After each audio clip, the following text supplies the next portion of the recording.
Why is the only way to redeem what Adam and Eve did in the garden with the death of Christ? Is it because their sin brought about death, and the only way to redeem it is through Christ's death? Once again, and question. Once again, I think that this question is actually not as specific as I would like it to be.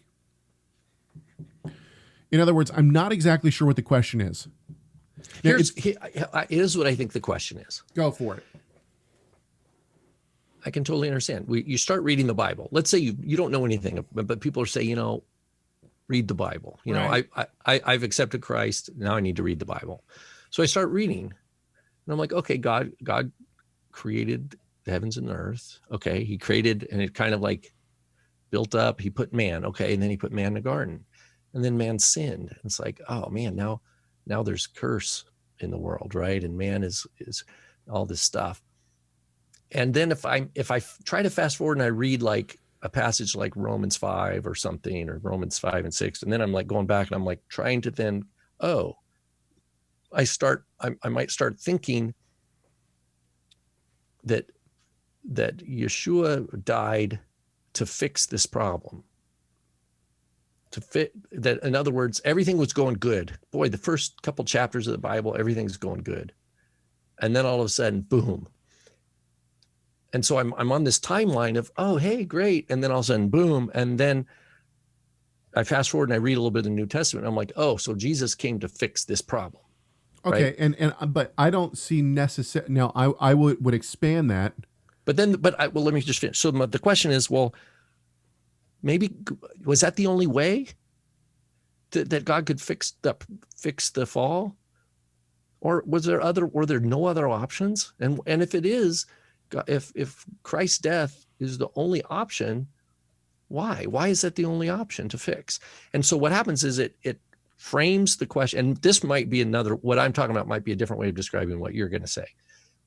It focuses our attention to insist that we think of Yeshua coming and dying as a response to a catastrophe that happened in the creation.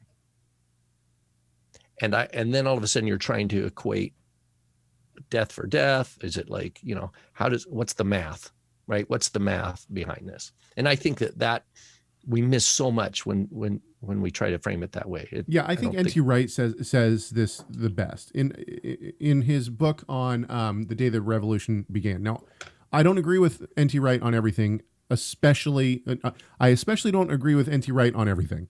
But in that book, I don't agree with him on everything. However, the way that he frames this question is a really good one. Did Jesus come to die for the sin of the elect? And his answer is, well, yes, he did, but that's not how the biblical writers would have framed it. They would have framed it that God has a covenant with his people, and so that we don't have to take the curse of the covenant. Christ comes to be that curse to take that curse for us. In other words, it's all framed within covenant. Is the focus Yeshua's death on the cross? Absolutely it is. But for the biblical writers, it falls into the covenant. In other words, that is an aspect of the covenant. It's not it's not just out like the covenant for Israel's here, the covenant for Israel, the covenant for mankind is here. Here are the covenants, and then here's the central aspect of Jesus dying on the cross. Boom.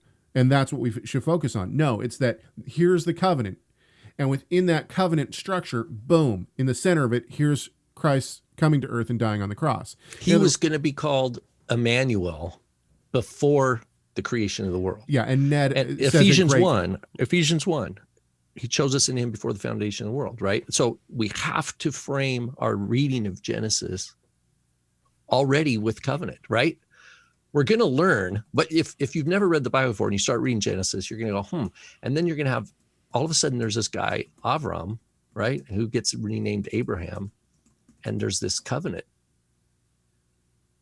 And, another aspect of this is, Rashi's famous question at the beginning of Genesis.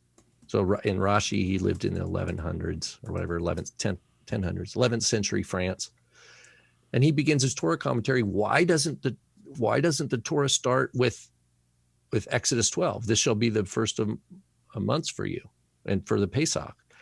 Why doesn't the Torah start with the commandments to Israel? Why doesn't the Torah start at Exodus 12? And the answer is because it's not because God didn't know he was going to go there. He'd already chosen Israel. He'd already chosen the promised land. It's that he created a history of the world so that the nations of the world who Israel is going to kick out of the land understand that this is God's sovereign choice, and that they can't say, "Oh, we were here first. We're the indigenous people. You're the occupiers," right? So, it's a clever way to start the Torah. It's a clever question. Why did God start the Torah with the creation of all things? And it's to establish his sovereignty. But but we're not supposed to just reason on a timeline from his creation.